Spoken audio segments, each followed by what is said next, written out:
Nasib suami yang ceraikan istri jelang pelantikan PPPK, BKPSDM ambil tindakan.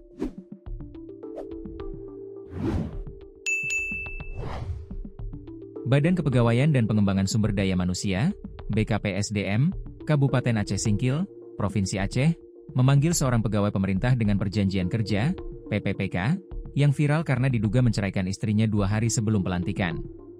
Kepala BKPSDM Aceh Singkil, Asman, saat dihubungi melalui telepon pada Rabu, 22 Oktober 2025, menyebutkan pihaknya akan memanggil pegawai tersebut untuk dimintai keterangan. Segera kami panggil yang berkenaan untuk dimintai keterangan, kata Asman singkat melalui aplikasi WhatsApp. Namun, saat dihubungi kembali lewat panggilan telepon, Asman tidak mengangkat hingga berita ini ditayangkan. Perceraian itu diketahui terjadi pada 15 Agustus 2025, sedangkan pelantikan pegawai berlangsung 2 hari kemudian, tepatnya pada 17 Agustus 2025. Video terkait peristiwa tersebut viral dalam 2 hari terakhir di berbagai platform media sosial, seperti Facebook, TikTok, dan Instagram. Melda Safitri, 33, yang akrab disapa Fitri, menjadi sorotan publik setelah videonya tersebar luas di media sosial.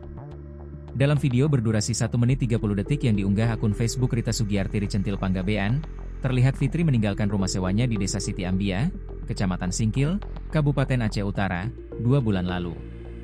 Video itu menunjukkan Fitri yang diantar tetangganya menaiki angkutan umum L300 bersama 2 putrinya. Suasana haru tampak ketika para tetangga memberi semangat perpisahan.